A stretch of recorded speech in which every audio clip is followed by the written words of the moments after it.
Hello and welcome back to 365 Days with mxmtoon. I'm Maia, a singer, songwriter, video maker, Oakland native, and nature lover. I'm also a huge fan of history. I love untold stories, gross facts, hidden secrets, and anything weird, dark, and funky from the past. Each day, I'm going to share one of my favorite deep cuts with you, so let's take a look at today's stories. It's 365 with mxmtoon. New facts every day, so don't leave too soon. I'm gonna teach you stuff, no it won't be tough. Gonna go a year till you've had enough. It's 365 mxmtoon. Today, in 1916, President Woodrow Wilson established the National Park Service within the Department of the Interior, which is responsible for managing public land, conservation, and relationships with Native Americans. Today, there are 432 national parks in the United States, including parks and territories like Puerto Rico and the Virgin Islands. We even have an entire American sitcom centered around the Park Service. Shout out to Leslie Knope. Park experts considered there to be a group of 63 elite parks in the country, including the particularly noteworthy Yellowstone. And that's where the story of the National Park Service begins. Yellowstone National Park already existed before President Wilson created the National Park Service. There was a national park before there was a service to regulate them. Ulysses S. Grant named it a national park in 1872, writing in the legislation that it would be, quote, for the benefit and enjoyment of the people. Now, when you enter the park, you'll see a monument called the Roosevelt Ark, named after President Theodore Roosevelt. He was also a big proponent of parks, but more on that later. In the ark, engraved in stone, there's that quote from the 1872 legislation. It's almost as beautiful as nature itself to think about a legislation created solely for the joy of people and the preservation of nature. The ark contains a time capsule yet to be opened, but we know that it contains a Bible, a picture of Roosevelt, newspapers, and coins. Even though Yellowstone is located in parts of Montana and Wyoming, people from around the country flock to see its beauty. So a movement began to establish more national parks. As American industrialization became more and more rampant, people worried that natural beauty and resources would be in danger. This idea extended back even to the Civil War. The area that would become Yosemite National Park was put under protection by President Lincoln because people loved it so much, and he didn't want it to get destroyed in war. In 1901, President William McKinley was assassinated, marking the third time an American president was murdered in less than 40 years. President Lincoln was shot in 1865, and President Garfield was killed in 1881.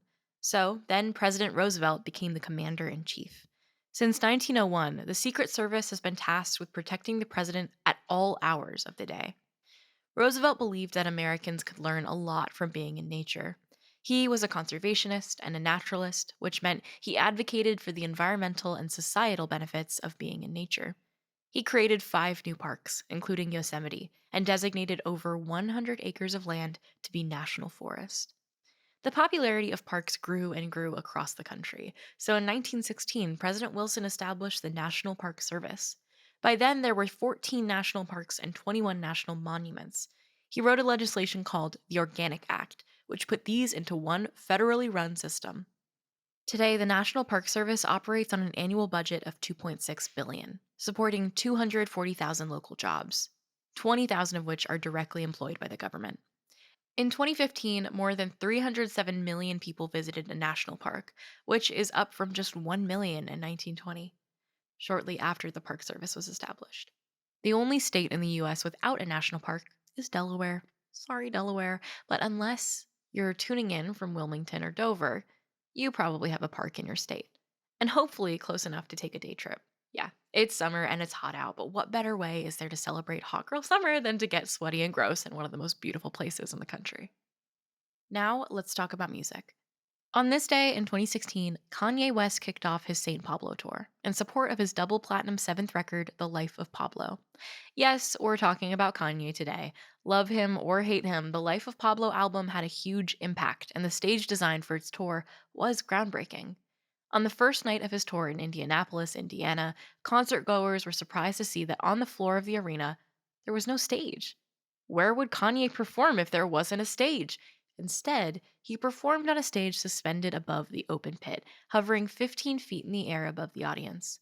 His flying stage was about 16 by 20 feet big, large enough that no one was nervous he'd fall. With a system of cranes and motors, the stage can move around in the air. So if you're on the floor of the arena, it doesn't matter if you're in the front or the back of the crowd. Kanye would come to you. During the song Ultralight Beam, the lights on the stage illuminated the crowd rather than the artist himself, creating a literal ultralight beam. All the while, he floated across the arena as a spotlight slowly illuminated his figure. Nothing like this had ever been done before. The lighting designers called it an orchestrated ballet. And you can't deny how cool that is. And now, for today's final segment, I'll be going back into my own photo archives to see what I was up to on an August 25th in my life.